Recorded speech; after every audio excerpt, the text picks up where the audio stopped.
मुझे 9 साल हो गए हैं इन द फील्ड। मैं क्लास 5th से लिख रही हूँ, पब्लिश हो रहा है। 2016-17 में एक आपदा परवीन की स्टोरी वायरल हुई थी। मैंने आपदा जी के लिए उस डॉक्यूमेंट्री के लिए स्क्रिप्टिंग की। वो पे बात नहीं करते थे, ना मुझे पैसे मिले, ना मैंने कभी उनको घर पे देखा, ना मैं उनसे घर पे मिली। इन फ्यूचर हमें इन लोगों के साथ काम नहीं करना, क्योंकि जो मेरे साथ हुआ है वो किसी के साथ भी हो सकता है। तो मैं शफकत जी से मिली, we had a picture together, उन्होंने मेरे सर पे हाथ रखा।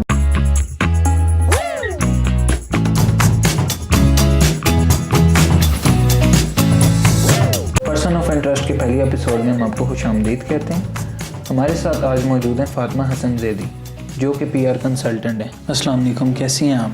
वालेकुम सलाम, मैं ठीक हूँ, आप कैसे हैं? अल्हम्दुलिल्लाह। Who is Fatima Hasan Zaidi? Fatima Hasan Zaidi as a seasoned communication specialist. मुझे 9 साल हो गए हैं इन द फील्ड और मैं कम्युनिकेशन बेस्ड काम कर रही हूँ। It's a vast field, public relations, communication, content writing, लोगों से मिलना, नेटवर्किंग, और ये वो सारी चीज़ें हैं जो मुझे बचपन से करने का शौक़ था। इसीलिए मैंने डिग्री भी मास कम्युनिकेशन में की। जब मैंने अपनी डिग्री स्टार्ट की मैं लिखती थी, मैं न्यूज़पेपर्स के लिए, मैं मैगज़ीन्स के लिए। मैं क्लास 5th से लिख रही हूँ, पब्लिश हो रहा है। उसके बाद जब मैंने अपनी डिग्री स्टार्ट की तो मुझे यही था कि मुझे जर्नलिस्ट बनना है। मैंने अपनी इंटर्नशिप स्टार्ट की पीटीवी वर्ल्ड से। वहाँ पे मुझे हर तरह के लोग मिले। कोई काम नहीं सिखाना चाहता, कोई काम देता नहीं है, बस आप पूरा दिन जाके बैठ के ऑब्ज़र्व करें। क्या ऑब्ज़र्व करें? उस टाइम पे candy crush was on peak. अच्छा। तो मैं सुबह 9 से 5 जाके मैं पीटीवी बैठती थी, और शुरू में मुझे समझ ही नहीं आता था। आप ऑब्ज़र्व करें, सिर्फ पीक आवर्स पे जिस वक्त एंकर ने न्यूज़ पढ़नी होती थी तो बुलेटिन पे बैठने के लिए वो न्यूज़ बनती थी, और उसके बाद लोग कैंडी क्रश खेलते ऐसे थे। तो मुझे कुछ समझ नहीं आता कि what to do over there. लेकिन उसके बाद फिर देयर वाज अ डे कि मैं एक दिन ऑब्ज़र्व करते करते, रमज़ान था, मैं ऑलमोस्ट सोफे के साइड पे सर रख के और आई डोज्ड ऑफ। तो there came a person, Farhan Dogar, he was a producer, और उन्होंने मुझे अपने साथ अलाइन किया। तो मैंने उनके साथ जब काम करना शुरू किया, मैं मॉर्निंग शो के गेस्ट्स अलाइन कर लेती थी। मेरा एक स्किल सेट पता नहीं कैसे डेवलप हुआ, लेकिन मुझे लोगों के से मिलने के साथ साथ मैं उनकी कॉन्टैक्ट डायरेक्टरीज डेवलप कर लेती हूँ। तो ये करते करते मैंने पीटीवी वर्ल्ड के मॉर्निंग शो के लिए कॉन्टैक्ट्स डेवलप किए, लोगों को गेस्ट बुलाना शुरू किया।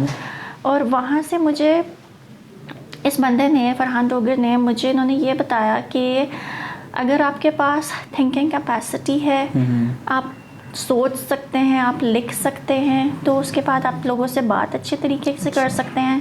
सो this is best about PR, public relations. Okay, इस वजह से आपने पीआर चूज़ किया? हाँ, इस वजह से मैंने पीआर चूज़ किया। वैसे तो एट टाइम्स, अब तक भी मुझे एट टाइम्स ये होता है कि अच्छा, मैं कंटेंट राइटर बनना चाहती थी, मैं जर्नलिस्ट बनना चाहती थी। मैंने अपनी बिल्कुल ही डिग्री को, अपने आप को जो है वो करियर में शिफ्ट ऐड किया है। अच्छा, ये बताइए कि पीआर काम कैसे करता है? How does PR work? Okay, so this is a very good question and people should know about it. अब पीआर को आप अदरवाइज़ देखें तो, अगर आप कुछ आज से 9-10 साल पहले चले जाएं, जब हम लोग ग्रेजुएट हुए थे, उस वक्त पीआर का मतलब सिर्फ प्रेस रिलीज़ था, जो अखबार में आपकी इवेंट से प्री प्रेस रिलीज़ और पोस्ट प्रेस रिलीज़ जाती है। By the time PR, the word PR itself has developed a lot.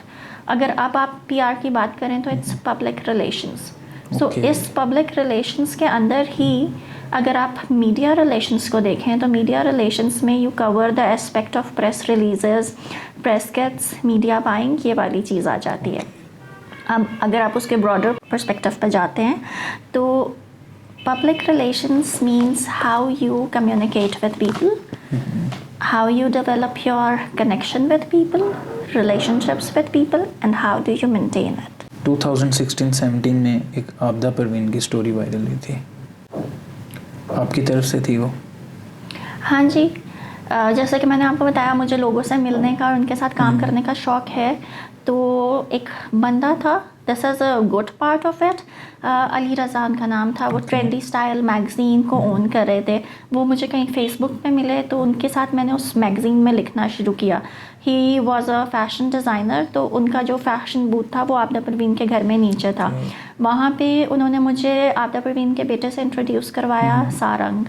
So I met Sarang भाई ओवर देयर। उन्होंने मुझे कहा कि हम आबिदा जी की एक डॉक्यूमेंट्री पे काम कर रहे हैं, हमें पता चला आप राइटर हैं, आप मैगज़ीन के लिए लिख रही हैं, सो हमारे लिए स्क्रिप्टिंग करें। मैंने आबिदा जी के लिए उस डॉक्यूमेंट्री के लिए स्क्रिप्टिंग की for like 2-3 months. That was that time कि मैं रीसेंट ग्रेजुएट थी, of course in a search of job, और I lived in scheme 3। Abida ji का घर इज़ इन इस्लामाबाद। सो मैं अपनी मामा के साथ ट्रैवल ज़रूर करती थी। एक ये होता था कि अच्छा और कुछ नहीं होगा, चलो पेट्रोल का फ़ंड तो निकल आएगा जो आप थ्रू आउट मामा मुझे लेकर आ रही हैं, जा रही हैं, सारा कुछ है। तो मैं जितनी दफ़ा गई मेरी स्क्रिप्ट्स में डेवलपमेंट्स हुई, मैंने स्क्रिप्ट पे काम किया, मैंने आधे से ज़्यादा स्क्रिप्ट कर दी थी। उसके बाद मैं जब जाती थी, मैं जब पे बात करती थी, वो पे बात नहीं करते थे। अच्छा, एवरी टाइम अच्छा बाद में बात करेंगे, बाद में बात करेंगे। That was like just a start of my career, professional career. तो मैंने उनको जितनी दफ़ा मैं गई, खैर मैं उनको कहती थी अच्छा ठीक है मिलवा दें उनसे, मैं उनसे पूछ लेती हूँ इसमें बेहतर क्या करना है क्या नहीं करना। और एक मिलने का जो शौक़ होता है वही था कि आप उनके घर जाके बैठ रहे हैं, आप उनके बेटे के साथ बात कर रहे हैं, सारा कुछ है, लेकिन वो मिलवा देंगे। तो खैर बस एक फ्रेज़ याद हो गया था, अम्मी जी घर पे नहीं है, अम्मी जी बिज़ी हैं, अम्मी जी की तरह। मुझे नहीं पता था ये उनके बेटे कहते थे? हाँ जी, उनके बेटे कहते थे। ना मुझे पैसे मिले, ना मैंने कभी उनको घर पे देखा, ना मैं उनसे घर पे मिली। अच्छा। सो दिस वाज इट। और जब मुझे ये खैर क्लियर हो गया कि अब पैसे वगैरह पैसे भी नहीं मिलने वाले मिलेंगे अब। और खैर मिलने को तो आप रहने ही दें, तो खैर मैंने उनके साथ फिर काम करना छोड़ दिया था। मैं I left it in between. फिर आपने स्टोरी वायरल कर दी? हाँ बिल्कुल, देखिए हम काम करते हैं तो चाहे वो अब भी जो भी नए बच्चे बाहर आ रहे हैं पढ़ के, चाहे वो पीआर की फील्ड में, कंटेंट की, स्क्रिप्टिंग की, media is a diverse field. और अब जो इकोनॉमिकल सिचुएशन है, everybody needs to earn something. और आबिदा परवीन जी के घर पे ही मेरे साथ जो दूसरा इंसिडेंट हुआ, बैड एक्सपीरियंस, इसके बाद of course will come towards the good experiences as well, इसीलिए मैं अब तक फील्ड रेलेवेंट काम कर रही हूँ। इधर ही there was a person, Parvez Akhtar नाम है उनका, तो उन्होंने एक प्रोग्राम को शूट किया इसी के कुछ अर्से बाद, इश्क का मिसराब के नाम से प्रोग्राम वॉज। मैंने 15 आर्टिस्ट्स की स्क्रिप्टिंग की। उन्होंने मुझे कहा, सेम 2017-18 का टाइम होगा, 17 होगा, हाँ यस। तो उन्होंने मुझे कहा कि we know you right very well, so आप हमारे लिए स्क्रिप्टिंग पे काम करें। 15 आर्टिस्ट्स हैं, कुछ के नाम मुझे याद हैं, कुछ के मुझे भूल गए हैं। खैर इनकी आपने स्क्रिप्टिंग करके देनी है, आपने खुद से रिसर्च करना है, क्वेश्चंस बनाने हैं और स्क्रिप्टिंग करके देनी है, एंड वील पे you 20,000 for it. Okay. I was okay with it कि अच्छा ठीक है, कुछ तो आ रहा है। ठीक है। As my father passed away in 2013, तो यही था कि मुझे हर जगह मामा ही लेकर जाती थी और मामा ही लेकर आती थी, तो वो साथ साथ मेरे होती थी, जितनी जगहों पे मैं आ सकती थी मैं आ जाती थी, वो रात से पहले शाम तक वाली जो चीज़ें होती थी उन पे। लेकिन 20,000 प्रॉमिस करके on very much of insisting he paid me 5,000। जिन आर्टिस्ट्स की मैंने स्क्रिप्टिंग की थी उनमें जो बड़े नाम थे उसमें अबरारुल हक, रिजवान मौज़म कवाल, शफ़क़त अमानत अली, और भी लोग थे, मुझे नाम बिल्कुल दिमाग में नहीं है। There were total 15 of the scripts, Sanam Marvi and a few more. तो उसमें से ये लोग थे जिनकी मैंने स्क्रिप्टिंग की, और जो उन्होंने मुझे रीज़न दिया था, उन्होंने मुझे रीज़न ये दिया कि मैंने आपको देने तो पूरे पैसे थे, बाकी जितने आर्टिस्ट्स आए हैं गेस्ट हाउस में वो रुके थे, लेकिन शफ़क़त अमानत अली को हमें सरीना में स्टे देना पड़ा, इसलिए हम आपको पैसे नहीं दे सकते। तो जब भी प्रोग्राम ऑन एयर होगा हमारे पास पैसे आएंगे तो मैं आपको पैसे दे दूँगा। तो वो फिर उन्होंने दिए? नहीं, मुझे नहीं पता प्रोग्राम एयर हुआ या नहीं हुआ, लेकिन अब तक भी बाय द टाइम टुडे अगर वो किसी दिन मुझे गलती से कोई मैसेज व्हाट्सएप पे कर देता है बंदा, तो मैं उसको अगला मैसेज यही करती हूँ कि वेयर इज माय ड्यू पे। क्योंकि मीडिया में हमें ये तो पता है कि पेज आपकी अरसे तक लटकी हुई होती हैं, लेकिन एक बंदा ने पैसे भी नहीं दिए, फिर वो आगे भी कोई काम करवाना चाहता है, कुछ है, तो फिर यहाँ पर आके अगर लोगों का नाम भी ख़राब होता है तो एटलीस्ट लोगों को पता होना चाहिए कि इन फ्यूचर हमें इन लोगों के साथ काम नहीं करना, क्योंकि जो मेरे साथ हुआ है वो किसी के साथ भी हो सकता है। बिल्कुल ऐसी बात है। तो ये तो आपके हो गए बैड एक्सपीरियंसेस। अच्छे एक्सपीरियंस भी रहे हैं इस फील्ड में या अभी तक बैड ही? एक्सपीरियंस नहीं चल रहा नहीं, है इट्स बिन 9 इयर्स और अच्छे एक्सपीरियंसेस ऑफ कोर्स रहे हैं। इसी स्टोरी का नेक्स्ट पार्ट है जो मैंने शफकत जी के लिए स्क्रिप्ट की। तो इनका शूट हुआ था रात के टाइम पे। I was not there at the time of the shoot, लेकिन क्योंकि मैंने शफकत के साथ स्क्रिप्टिंग भी की थी और इनके मैनेजर को कांटेक्ट करके मैं इन कांटेक्ट थी इनके साथ। तो दी अदर डे मुझे इनके मैनेजर ने पूछा, एजाज भाई मैनेज कर रहे थे पहले शफकत जी को, अब मुझे नहीं पता कि आप आजकल भी वो ही हैं या कोई और हैं। So both of them like very nice persons. तो मुझे एजाज भाई ने कहा कि आपने स्क्रिप्ट लिखी है तो शफकत जी आपसे मिलना चाहते हैं, क्योंकि इतने सालों में इस तरह का स्क्रिप्ट नहीं आया है। They have very diverse questions. मैंने कहा जी मैंने लिखी है। खैर वो लाहौर के लिए निकल रहे थे, मैं एक जगह पहुंची, वो वहाँ से निकल गए थे। फिर I met him on some of the petrol station, वो अपनी गाड़ी वॉश करवा रहे थे वहाँ पर। तो मैं शफकत जी से मिली, we had a picture together. उन्होंने मेरे सर पे हाथ रखा, उन्होंने मुझे कहा कि मेरा इतने सालों के एक्सपीरियंसेस में मुझे इतना अच्छा स्क्रिप्ट मेरा किसी ने नहीं लिखा। So like this was a very big thing for me. अच्छा, एनजीओ सेक्टर में भी आप काफ़ी काम वगैरह कर रही हैं, उसके बारे में अपना एक्सपीरियंस शेयर करें। हाँ जी, मुझे एनजीओ सेक्टर के साथ मैं बहुत अरसे से काम कर रही हूँ। सबसे पहले तो मैंने जिस वक्त मैं यूनिवर्सिटी में थी, क्योंकि मैं लिखती थी, तो मैंने एक आर्टिस्ट देखा, जकूटा ऐनक वाला जैन। तो उनकी एक स्टोरी आई कि he does not have food और छत नहीं है और बहुत ख़राब हालात में हैं। उनके लिए मैंने एक आर्टिकल लिखने को सोचा। उसके बाद फिर मैंने ये सोचा कि वो आर्टिकल लिखा जाएगा, पब्लिश होगा, मेरे नाम से पब्लिश होगा, मैं खुश होंगी, आर्टिस्ट को तो कुछ नहीं जाएगा। तो मैंने फैमिली में बात की, मैंने टीचर्स को कॉन्फिडेंस में लिया।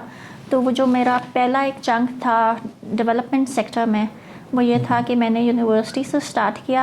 आई डिड 5 डेज़ का कैंपेन। यूनिवर्सिटी नमल हमारी मॉर्निंग में भी थी, इवनिंग में भी थी।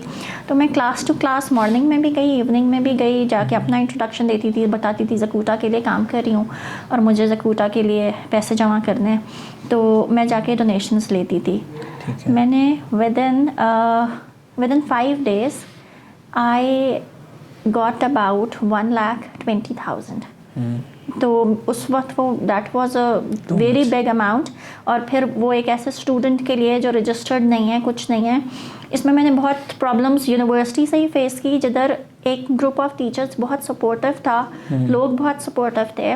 उधर ही हमारे डिपार्टमेंट की एक टीचर थी, उन्होंने मुझे बहुत टफ टाइम दिया।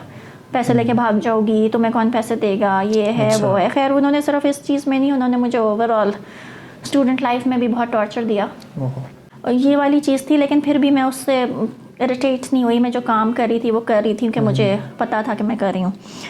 मैं ज़कूटा को जाके मैं पैसे देकर आई, और जस्ट फॉर हर क्वेरी के पैसे लेके बच्चे भाग जाएंगे, तो मैंने मेरे जो पीटीवी पे एक कलीग थे, उनको मैंने कहा कि प्लीज़ सर अगर कवरेज हो सकती है तो करवा दें, ताकि ये वाली चीज़ ना हो। उन्होंने एक्सप्रेस टीवी से कवरेज करवाई, कवरेज भी हो गई। खैर जब वो कवरेज ऑन एयर हुई तो she was the one who said अल्लाह के लिए काम कर रहे हो तो उसको दिखा क्यों रहे हो। So she was not happy in any of the case. So ये था। उसके बाद मैंने आर्टिस्ट के लिए काम करना शुरू किया। मैंने फर्म रजिस्टर तो नहीं कराई, लेकिन मैंने बहुत सारा काम किया आर्टिस्ट के लिए। और मेरे लिए आर्टिस्ट वो नहीं है जिसको आप टीवी स्क्रीन पे देख रहे हैं। हर बंदा जो कि कोई स्किल रखता है वो काम कर रहा है, जो ड्रामा आप तक पहुंचाने में आपकी मदद करता है। कोई प्रोड्यूसर है, कोई बैक एंड पे कोई इंस्ट्रूमेंट्स बजा रहा है, वो आर्टिस्ट है। Nobody supports artists like that in Pakistan. हर थोड़े दिन बाद एक कोई खबर आती है, कोई आर्टिस्ट को पैसों की ज़रूरत है, कोई कॉमेडियन है, कोई कुछ है, लेकिन उनके पास कोई ना सेट है ना कुछ है। इसी तरह से इसी के बाद एक ट्विटर कैंपेन की। Majid Jahangir an artist from 50-50 comedian, पुराना पाकिस्तानी ड्रामा, उनको भी उनके इतनी वो ट्वीट कैंपेन इस तरह से वायरल की कि एक दिन मैं क्लास में थी तो मुझे कॉल आया कि बेटा आपकी वजह से शर्मिला फारूकी जी आई हैं, मुझे 5 लाख देकर गई हैं, तो मेरा ट्रीटमेंट शुरू हो जाएगा।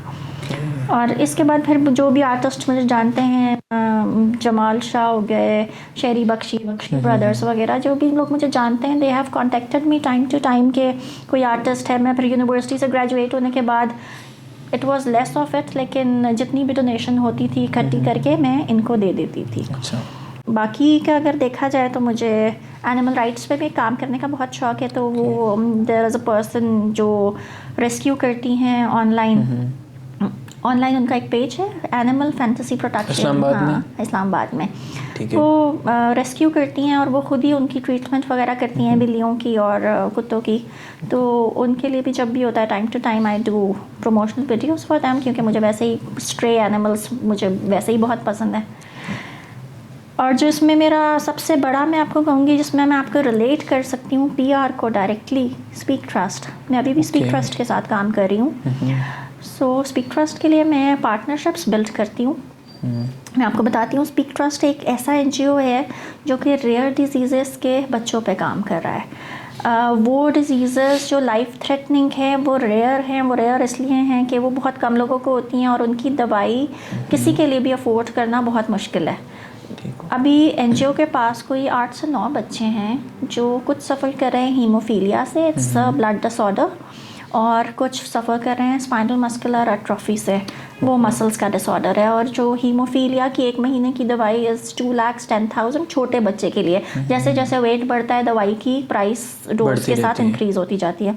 स्पाइनल मस्कुलर एट्रोफी की 1 महीने की दवाई कॉस्ट 11,50,000, और इनको हर महीने दवाई ना मिले तो बच्चा कभी भी एक्सपायर हो सकता है। वो फैमिलीज़ के लिए भी बहुत बड़ी बात है।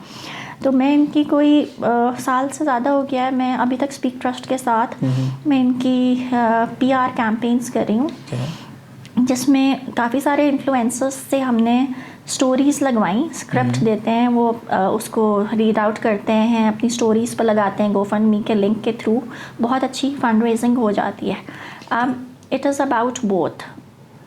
सामने हमें यही लगता है कि अच्छा एक बंदा किसी की कितनी मदद कर रहा है, लेकिन बहुत सारे सेलिब्रिटीज़ और इन्फ्लुएंसर्स ऐसे हैं जिस पे हमें वो शाउट आउट लगवाने के लिए भी पे करना पड़ता है। So this is what I do as a PR person. या तो मैं सेलिब्रिटी से डायरेक्ट कांटेक्ट करती हूँ, या सेलिब्रिटी के आगे मैनेजर्स होते हैं, मैं उनसे कांटेक्ट करती हूँ। जो उनके रेट्स आते हैं वो उनको पे कर देते हैं और वो एक स्टोरी लगा देते हैं। अभी रिसेंटली सैयद शफात अली, उन्होंने प्रोबोनो स्टोरी की है। इससे पहले भी मैं अगर एक बड़े नामों में से आपको बताऊं, Faisal Kapadia owns PR agency in Karachi, और जितने भी बड़े नाम हैं वो उनको मैनेज कर रहे हैं। और जब मैंने लास्ट टाइम ये कैंपेन की तो फैसल कपाड़िया ने मुझे बहुत सारी स्टोरीज़ फ्री ऑफ कॉस्ट लगवा के दी, जिसमें सबा कमर थी, अदनान कुरैशी, फैसल कुरैशी, ये वो नाम है जिन्होंने हमारे लिए, लैला ज़ुबैरी हो गई, इन्होंने हमारे लिए प्रोबोनो काम किया। और अभी रिसेंटली एक और Hamna Ayub as a influencer, Instagrammer. तो मुझे जब डिफरेंट मैनेजर्स थे उनके रेट्स आए तो they were really high. So I tried my luck कि मैं चलो डायरेक्टली मैसेज करती हूँ इंस्टाग्राम पे। तो इंस्टाग्राम पे आपको पता है कि रेयरली रिप्लाई आता है। So she messaged me back, और उसने पूरी स्टोरी वीडियो के साथ स्टोरी ऑन एयर की है, and she did not charge. तो there is mix and match of people. लेकिन PR करते हुए हमें उस चीज़ का ख्याल रखना चाहिए, जो भी कंपनीज भी इवन जो अगर किसी से PR करवा रही हैं तो उसमें ये होता है कि कंपनीज को चाहिए कि पहले वो थोड़ा बहुत अपना रिसर्च वर्क करें, या तो वो डायरेक्ट मैनेजर को रीच आउट करें या उन एजेंसीज़ को रीच आउट करें जो जिन्होंने लिखा हुआ है कि वो इन लोगों को मैनेज कर रही हैं। क्योंकि होता ये है, मेरे अपने साथ भी हुआ है कि फॉर एग्ज़ाम्पल एक बंदा है, आप हैं, ठीक है, आपका एक मैनेजर है, ठीक है, आप स्टोरी पोस्ट करने के लेट्स से अपने इंस्टाग्राम हैंडल पे यू चार्ज 20,000, ठीक है। तो आपके मैनेजर से कोई आपका रेट लेता है तो वो उसको बताएंगे कि अच्छा ये स्टोरी पोस्ट करने के 20,000 लेते हैं। किसी को आपका मैनेजर नहीं मिल रहा, वो एक बंदे से चार्जेस लेता है, वो चार्जेस लेगा, वो बीच में अगर जितने बंदे इन्वॉल्व हैं तो आपका एक्चुअल रेट 20,000 है, लेकिन वो जितने बंदों पे जाता जाएगा हर बंदा ऊपर कमीशन डालता जाएगा 30, 40, 50, 60, 70, वो 1 लाख तक तो वैसे हाँ जी, तो वो वहाँ तक जाके आपका रेट फाइनल हो जाएगा। तो इसमें मेरी कोशिश ये होती है कि मैं जब भी, और बाकी कैंपेन्स प्रोडक्ट्स की या प्रोडक्ट्स की तो और बात है ब्रांड्स की, लेकिन जब मैं चैरिटी के लिए किसी के लिए भी काम कर रही हूँ तो मेरी कोशिश ये होती है कि या तो मेरा डायरेक्ट कॉन्टैक्ट हो जाए, सेलिब्रिटी आगे मैनेजर के साथ डायरेक्ट कांटेक्ट करा दे तो दिस इज़ वेरी गुड। अगर वो चीज़ नहीं है तो मैं पूरे रिसर्च वर्क के साथ डायरेक्ट मैनेजर के पास जाऊं, ताकि चैरिटी का भी काम है तो ये ना हो कि वो रेट मुझे इतने से इतना सारा ओके मिले। सो दिस इज़ अबाउट इट। इसमें रिसर्च वर्क हर किसी का बहुत ज़रूरी है। तो इसमें फंड रेजिंग आराम से हो जाती है फिर, या इसमें भी मुश्किलात आती अच्छा, हैं? रिस्क तो हर जगह है। रिस्क तो ये है कि हमें पता चलता है कि हम देखते हैं कि अच्छा ओवरसीज़ ब्लॉगर्स पे कि फॉलोइंग ऐसी होती है, उनके फॉलोअर्स ऐसे होते हैं कि बहुत अच्छा रिस्पांस आता है। लेकिन हमने 1 साल की कैंपेन में we paid something and we raised about 1,50,00,000 out of it. एक साल के अंदर? 1 साल के अंदर, 1.5 पिछले 1 करोड़ साल आपने के अंदर, बनाया। हाँ जी। क्योंकि वो हमें तो हर अगर किसी को ये होता है कि अच्छा ट्रांसपेरेंसी है, ये है, वो है, तो उसमें वी आर सो ओपन कि अगर आपने स्पीक ट्रस्ट के अकाउंट में नहीं भेजने पैसे, आप बच्चे के पेरेंट्स का नंबर ले लें, हमने दवाई प्रोक्योर करनी है, आप उनको जाके कांटेक्ट कर लें। हर इंसान की लाइफ में कोई बैक एंड पे ऐसा शख्स होता है जो उसको सपोर्ट करता है, उसको ग्रो करने में मदद करता है, तो आपकी लाइफ में कोई ऐसा शख्स है? Okay, so there are number of them. मैं कहूँगी कि मेरे कोलीग्स और मेरे friends, Okay. they have supported me a lot. My family as well. Of course, family का support होता ही है, लेकिन हम प्रोफेशनली बात कर रहे हैं तो मैं colleagues पर रहूँगी. I joined a company, TechXS Pakistan. Okay. It's a multinational distributors of IT distributors हैं, hardwares provide करते हैं दूसरी companies के. ठीक है. So I joined there as a content creator, later on promoted to content and PR specialist. So I found the best colleagues in that company, जो मुझे आज तक support कर रहे हैं. I'm not working there anymore, but to the date they support me. उधर ही बाकी colleagues के साथ जो मेरी boss रही, मैम नाजिया जब्बार, like अगर आप कहें कि वो I was the person कि मैं किसी भी बात पे रोने लगती थी, तो मुझसे चीज़ें हैंडल नहीं होती थी. अच्छा. They have molded me so good कि मैं अपनी हर चीज़ को प्रोसेस कर सकती हूँ. और इवन टू द डेट उसी कंपनी से और भी कोलीग्स ऐसे हैं जो मुझे बहुत सपोर्ट करते हैं. And I feel very good at it. मतलब किसी भी मैं मसले में होती हूँ तो मुझे पता है कि अच्छा I do have a back. One of my friends from university, she was my 4 semesters senior, Sarah Khan, the only girl I have as a friend. Okay, so वो मुझे बहुत ज़्यादा करियर में हर जगह जिधर भी सपोर्ट चाहिए वो हर support is over there. So which is a very good thing because मेरा फ्रेंड्स बहुत जल्दी बनाती हूँ मैं. मेरा बहुत बड़ा सर्कल था, लेकिन by the time everybody dispersed away, तो जो रह गए हैं वो यही हैं. और इसके अलावा मैं बताऊंगी आपको अपने सपोर्ट सिस्टम में 2 लोग ऐसे और हैं जो मेरे साथ थ्रू आउट रहे करियर के और अब तक हैं. यूनिवर्सिटी से ग्रेजुएट किया था मैंने 2016 में. ठीक है. We had a teacher coordinator sir Aqeel Ahmed. After my father passed away he supported me a lot in all the ways. और टीचर्स भी रहे जिन्होंने साथ साथ सीनियर जर्नलिस्ट थे. He passed away in Covid, Tariq Mahmood. So उनका बहुत सपोर्ट रहा मुझे जब तक वो थे. इवन अब तक भी अगर मैं कोई मीडिया पोजीशंस पे अप्लाई करती हूँ ना, तो I miss him a lot, क्योंकि वो एक ऐसा बंदा था कि जब मैं इंटरव्यूज़ देने जाती थी या कहीं भी जाती थी ना, तो वो मुझे कहते थे वहाँ बैठो तो मुझे बस कॉल कर देना, ताकि अगले बंदे को ये पता हो कि तुम्हारी बैक पे कोई है. तो मैं सिर्फ कॉल करके ये बात करती थी, अच्छा सर मैं यहाँ इंटरव्यू देने आई हूँ, अच्छा ठीक है मुझे पता है. तो वो एक इस तरह का कांटेक्ट रहा. और सर अकील भी इसी तरह से हैं कि इतने साल गुजर जाने के बाद भी ही इज़ इन लूप. उनको पता होता है वो, और वो जो एडवाइजर्स देते हैं उसी एडवाइस के मुताबिक मैं आगे काम करती हूँ कि किस तरीके से काम करना है, किस तरीके से प्रोसेस करना है. 9 साल से जैसे आपने बताया आप काम कर रही हैं इंडस्ट्री में, तो पाकिस्तान में वर्किंग वुमेन कल्चर को आपने कैसा पाया?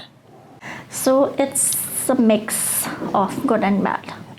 अगर हमें बात करूँ कि बेशक मैं उस टाइम पर यंग थी या जो भी है, जो बैड एक्सपीरियंसेस में काउंट होता है, दैट वाज लाइक मेरी पहला एक्सपीरियंस था पीटीवी का इंटर्नशिप का. तो दैट वाज लाइक अगर वुमेन कल्चर को देखा जाए तो वो एक बड़ा अजीब सा एक एक्सपीरियंस था. मैं अंदर एंटर होती थी, किसी जगह से मैसेज आता था अच्छी लग रही हो, किस रंग के कपड़े पहने हैं, अच्छा आज कब. मैं परेशान घूम के पूरे में देखती थी कौन है, क्या है, किधर है. वो कोई DSNG ऑपरेटर जो कहीं बैठा होता था, तो वो इस तरह के मैसेज आते थे.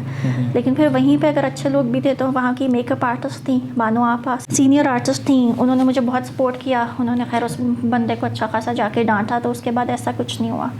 और उसके अलावा अदरवाइज़ देखा जाए तो वुमेन कल्चर को सपोर्ट करते हुए जो चीज़ मैंने नोट की, जितनी ऑफिस पॉलिटिक्स क्रिएट होती है, वुमेन डू क्रिएट दैम. मेरी अगर बेस्ट बॉसेस में रही और जो एक बॉस से एक बहुत अच्छा कनेक्शन रहा, ठीक है, वो मैम नाजिया जब्बार से रहा, इट्स एक्सेप्शंस आर एवरीवेयर। लेकिन जो मुझे सबसे ज़्यादा हरासमेंट कह लें आप या जो मर्ज़ी कह लें, इट्स नॉट के harassment comes from another gender only. I was expecting at that time as well. So मुझे गुस्सा ठीक है वैसे भी ज़्यादा आता था। I was working in PIPS, Pakistan institute for parliamentary services. So there it was a consultancy position, 4 महीने का पोजीशन था। It was about bridging common public with the parliamentarians. I enjoyed that position a lot. लेकिन जो मेरी वहाँ पर boss थी, she was so much of trouble maker. She literally like that was like my only experiences कि मैं एक दफ़ा काम करते करते उल्टा मुड़ के मैं चीख पड़ी थी उस पर, क्योंकि वो काम होने नहीं देती थी। वो जब जिधर कोई काम अच्छा हो रहा होता था ना, वो बीच में problem so it was yes, वो चीज़ शुरू हो जाती थी और वो बहुत ज़्यादा थी। अब मेरा तो नहीं कसूर कि मैं एक जगह पे, अगर मेरे अंदर 4 स्किल्स हैं, मैं उधर का न्यूज़लेटर भी कर रही हूँ, मैं SDGs की बुकलेट भी रिवैम्प कर रही थी, मैं और काम भी कर रही थी, मैं सोशल मीडिया से हट के काम कर रही थी। तो इसमें जो हमारे ऊपर डायरेक्ट बॉस थे जिन्होंने हायर किया हुआ था, तो उनकी तरफ से अगर चीज़ें आ रही थी तो मैं कर रही थी। बट वहाँ पे इट वॉज वही जेलसी और वो वाली चीज़ वो इतनी ज़्यादा थी कि दिस वॉज इट। ज़्यादातर ख़वातीन जो हैं वो 9 to 5 वर्किंग आवर्स को प्रेफर करती हैं, बट आपने एंटरप्रेन्योरशिप की तरफ जाने का फ़ैसला किया। क्या चीज़ ऐसी थी जिसने आपको फैसिनेट किया कि आप इस तरफ जाएँ? मैं अभी भी 9 to 5 को प्रेफर करती हूँ। मैं जॉब भी कर रही हूँ, जॉब के साथ साथ PR वाली चीज़ को भी साथ साथ लेके चल रही हूँ एज माई ओन थिंग। और अगर ब्रांड की बात की जाए एज एन एंटरप्रेन्योरशिप, तो मैं इसको साथ लेकर चल रही हूँ। ठीक है। ये मेरा एक वेंचर है विद अ पार्टनर। और ये है कि इसको मैं ज़्यादातर जो है वो स्टॉल्स के थ्रू एग्जिबिट करती हूँ। Okay. So like meeting people और स्टॉल्स एग्जिबिट करके और लोगों से मिलना और चीज़ों को आगे लेके जाना। बाय द टाइम मेरे ख्याल से हम जितनी भी चीज़ों में काम कर सकते हैं, टाइम दे सकते हैं, हम सबको, जो भी सुन रहा है उन सबको वो काम करना चाहिए। ठीक है। और उसको करें। तो जो मेरा ब्रांड है लाइट बल्ब मोमेंट, मैंने कोई 6 महीने पहले एक स्टॉल किया था, उस पर मैंने वो जिनके साथ मेरे जो पार्टनर हैं उनका यही कॉन्सेप्ट था कि जब हम एक काम स्टार्ट कर रहे हैं तो हम उसका फर्स्ट चंक अल्लाह मियाँ को देंगे। It was all about antiques, जितने भी एंटीक्स थे, डेकोरेशन पीसेस थे। सो उससे जितनी हमारी सेल हुई थी वो सारी हमने पैलेस्टीन के लिए भेजी थी। तो उस वक्त एंटीक्स थे। अब जो रिसेंटली मेरे पास इन स्टॉक है, मैं 18 कैरेट गोल्ड प्लेटेड ज्वेलरी कर रही हूँ। It's name is the light bulb moment. Instagram पे मैं अवेलेबल हूँ उसके साथ, और इसको भी मैं साइड बाय साइड लेके चल रही हूँ और साथ साथ मैं बाकी सारा काम कर रही हूँ। 9 to 5 में ऑफ कोर्स मैं इसलिए प्रेफर करती हूँ because everybody needs a fixed income. तो वो एक चीज़ पता होती है कि अच्छा ठीक है, by the end of the month आपकी एक फिक्स्ड इनकम आ रही है। बाकी PR का काम है, एंटरप्रेन्योरशिप है, बिजनेस आइडियाज़ हैं, वो that's seasonal money. Sometimes you have very good sale and sometimes it's nothing. तो आई डू प्रेफर 9 to 5। अच्छा, वर्क लाइफ और घर को कैसे मैनेज करती हैं? वर्क लाइफ और घर को कैसे मैनेज करती हूँ? So when my baby was 6 months old, मैंने जब अपनी जॉब दोबारा शुरू कर दी थी। Okay, in the start it was difficult, क्योंकि इतने छोटे बेबी को कभी साथ लेके जाना, कभी मेड के पास घर पे छोड़ना, कभी मेड ने छुट्टी कर ली। So this was it. लेकिन he is a very sensible and a cute child. वो मुझे हर चीज़ में बहुत सपोर्ट करता है। अच्छा। शुरू में मुझे मुश्किल होती थी कि अगर वो सोता उठ गया और मैं घर से निकल रही हूँ तो वो रोना शुरू हो जाता था। लेकिन फिर उसको समझ आ गई, क्योंकि उसको मैं बताती थी कि अगर मम्मी जॉब नहीं करेंगी तो टॉयज़ कैसे मिलेंगे। सो दिस इज़ द थिंग। और वो अब स्कूल जाता है, वो स्कूल से आके घर पे होता है। I go back, I manage home, I manage work life as well. I do it, क्योंकि मैं वो इंसान हूँ कि मैं एक जगह बैठ नहीं सकती और मैं घर नहीं बैठ सकती। I love working, I love to give back to the society. जहाँ अगर हमारे साथ बैड एक्सपीरियंसेस हुए हैं तो ऑफकोर्स हमारे साथ गुड एक्सपीरियंसेस भी हैं। फ्यूचर गोल्स क्या हैं आपके, इसके बारे में बताएं। Okay, so in coming years मैं अपनी फर्म को, PR फर्म को रीजनल लेवल से नेशनल लेवल पे लेके जाना चाहती हूँ। मैं ऑलरेडी इस्लामाबाद, रावलपिंडी, कराची, मुल्तान, लाहौर, इन सेक्टर्स में साइट्स पे काम कर रही हूँ, लेकिन मैं चाहूँगी कि इसको मैं और भी बाकी भी जो सिटीज़ हैं उन तक ले जाके मैं मज़ीद इसको एक्सपैंड करूँ और काम करूँ। तो it is all about public relations, और साथ साथ में I just have started a brand, the light bulb moment. Okay. तो मैं उस पर भी काम कर रही हूँ साथ साथ, बीइंग एन एंटरप्रेन्योर। तो मैं उसको भी साथ साथ आगे लेके जाना चाहती हूँ और बढ़ाना चाहती हूँ। आने वाली यूथ को क्या कहना चाहती है कि पीआर में आए या ना आए? ऑफ कोर्स पीआर में आए, और पीआर अब तो इतना पीआर डाइवर्स हो गया है कि आधी से ज़्यादा यूथ अगर आप खुद देखें तो वो खुद से पीआर में ऑलरेडी हैं। पीआर, इन्फ्लुएंसर्स, मार्केटिंग, दो एवरीबडी इज़ इन्फ्लुएंसर, लेकिन हर बंदे को उस तरीके से काम नहीं मिल रहा। जैसे कुछ बड़े नाम हैं जिनके साथ मैंने इन्फ्लुएंसरशिप में, कुछ वो इन्फ्लुएंसर्स हैं जो डायरेक्टली इंस्टाग्राम एंड यूट्यूब वाले इन्फ्लुएंसर्स हैं, लेकिन अगर आप अदरवाइज सेलिब्रिटीज़ को भी देखें तो उनको हम एज एन इन्फ्लुएंसर ही लेते हैं, क्योंकि वो चीज़ों को इस तरह से कन्वे करते हैं कि लोग इन्फ्लुएंस होते हैं। So this is about it. Thank you so much कि आप आई फातिमा, और एंड में हमारे व्यूअर्स के लिए कोई मैसेज अगर देना चाहती हैं तो kindly please. You are most welcome, और आपका थैंक यू कि आपने मुझे पॉडकास्ट पे इनवाइट किया। और मेरा मैसेज यही है व्यूअर्स के लिए जो भी देख रहे हैं, आई होप आप लोगों ने मेरे एक्सपीरियंसेस से सीखा होगा कि क्या क्या चीज़ें माइंड में रखनी है। और मैं ये कहूँगी कि जो भी काम आप लोग करें तो बस कम्युनिकेशन इज़ द की तो है, लेकिन कोई भी काम करने के लिए सिर्फ कम्युनिकेशन से पहले you need to have a thinking strategy. आप पहले एक चीज़ पे सोचें, रिसर्च करें, रिसर्च करने के बाद get to communicate with somebody. और दूसरी बात, जो भी यंग बच्चे किसी के साथ भी काम शुरू करने लगे हैं, करेंगे, तो चाहे जो मर्ज़ी हो जाए, चाहे फ्रीलांस काम करें या फिर ऑन साइट काम करें, आई वुड एडवाइस के कॉन्ट्रैक्ट बना लें। कॉन्ट्रैक्ट में आपके पास इन हैंड कुछ होगा ना, अगर आपके पास आपको कोई पैसे नहीं देता या कोई भी और चीज़ होती है बीच में, so you have a proof कि आप इनके साथ काम कर रहे थे। अगर आपके पास कोई कॉन्ट्रैक्ट नहीं है, कोई रिटन इन्फॉर्मेशन नहीं है, so you can not claim your money anywhere. इन 9 साल के एक्सपीरियंस के बाद भी अब तक भी मेरे साथ इस तरह की चीज़ें हो रही हैं। So this is like something very important. Thank you Fatima, अल्लाह हाफ़िज़।